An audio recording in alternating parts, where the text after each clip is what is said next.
بسم اللہ الرحمن الرحیم۔ روزے کے حوالے سے یہ بات یاد رکھنی چاہیے کہ روزہ اللہ رب العزت جل وعلا نے قرآن میں اس کے اندر فلسفہ ذکر کر دیا ہے، اس کا مقصد ذکر کر دیا ہے تاکہ تمہیں تقوی کا نور حاصل ہو جائے، تاکہ تم متقی بن جاؤ۔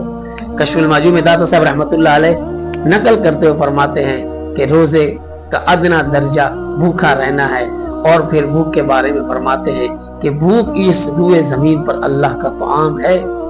حضرت جنید بغدادی رحمہ اللہ کا قول نقل کرتے فرماتے ہیں، کیا فرماتے ہیں کہ روزہ عادی طریقت ہے، آقا دو عالم صلی اللہ علیہ وسلم کا کمال کا فرمان ہے۔ آپ یقیناً سنا ہوگا، نہیں سنا تو سن کر اپنے دلوں کو اور اپنے کانوں کو معطر کیجئے حضور کے فرمان سے۔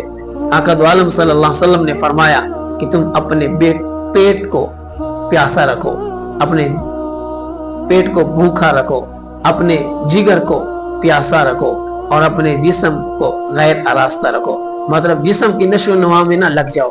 فرمایا کیوں؟ تاکہ تم دنیا میں تمہارے دل اللہ کی قدرت کے شاہکار دیکھ لے، اس کی قدرت کے تجلیات، انوار و تجلیات دنیا میں دیکھ لے۔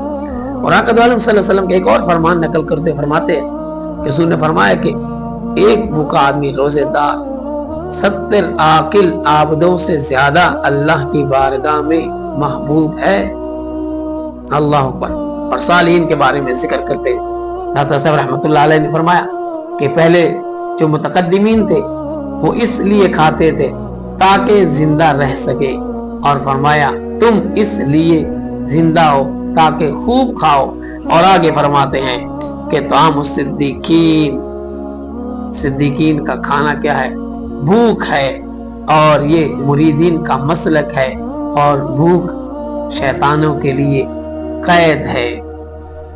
اللہ ہم سب کو روزے کے صحیح مفاہیم سمجھنے اور ان تمام اصولوں کے مطابق روزہ رکھنا ہم سب کو نصیب فرمائے، کیونکہ آپ نے لکھا کہ روزہ معدے کو بھوکا رکھنا ہے اور آنکھوں سے رکنا ہے۔